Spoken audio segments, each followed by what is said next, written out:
Senator Xenophon. Thank you very much, Mr Acting Deputy President. Tonight I want to speak about the latest free trade deal done by the government and ask the question, why are we not, as a nation, asking the tough questions about these deals?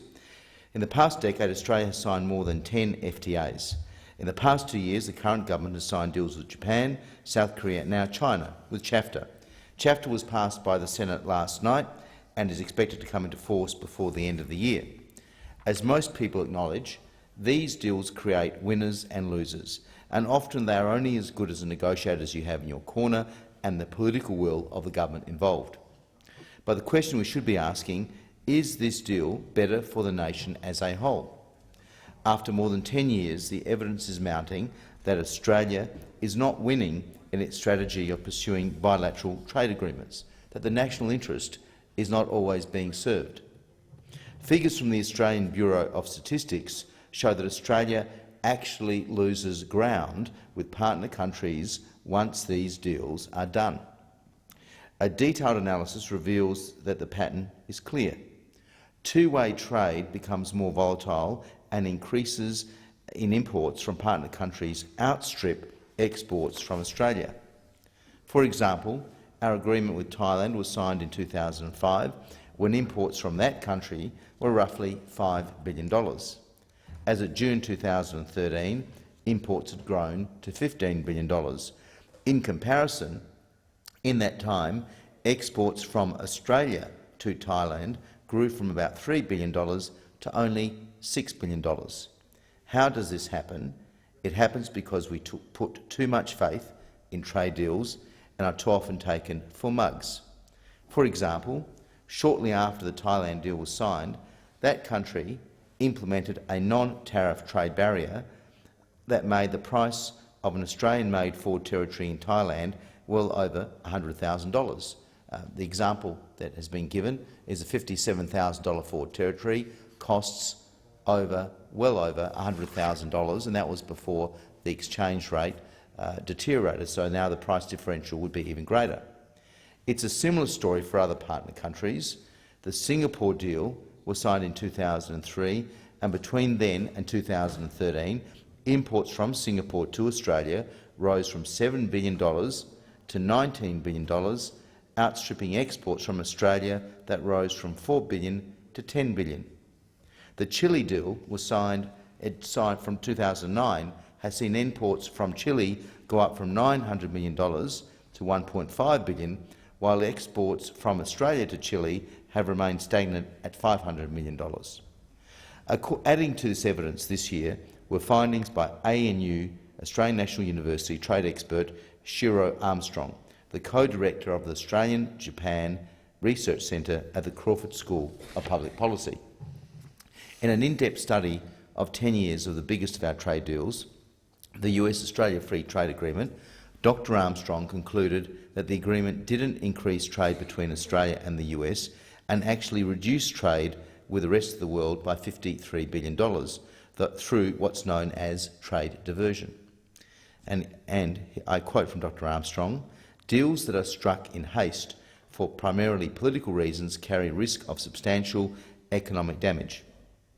Now, this finding should not have come as a surprise. It backs up what the Productivity Commission has said consistently since 2010 about these deals, that there's little or no evidence that they are broadly in the national interest.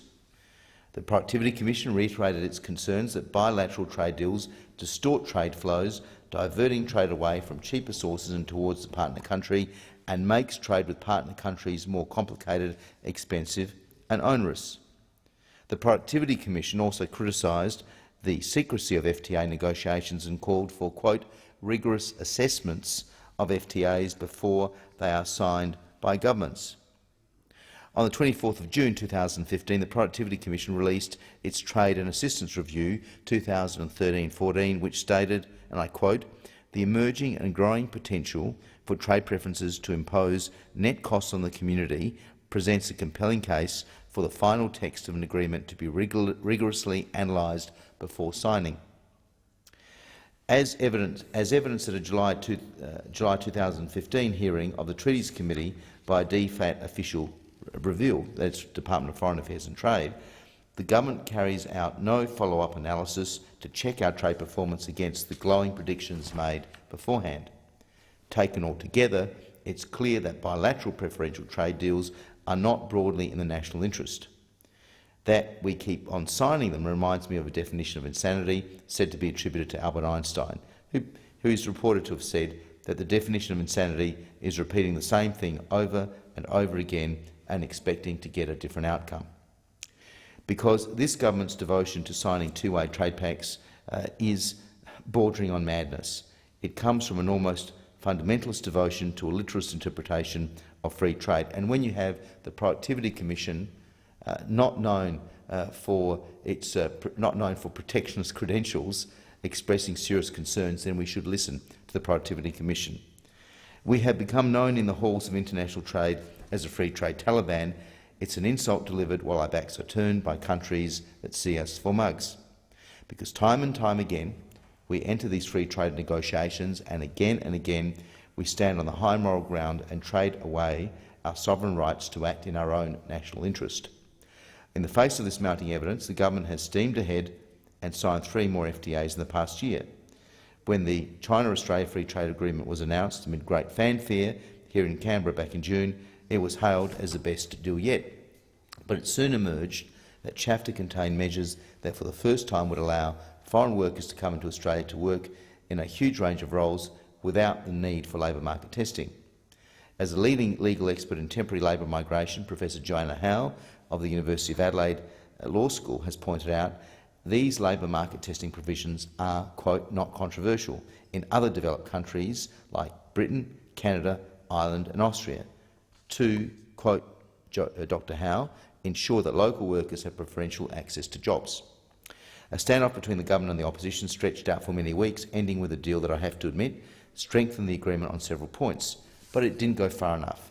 I'm deeply concerned that, according to Dr Howe, that there remains gaping holes through which Chinese firms can bring in guest workers under 457 visas for 4 years, or as installers and services for up to 3 months without any labour market testing required.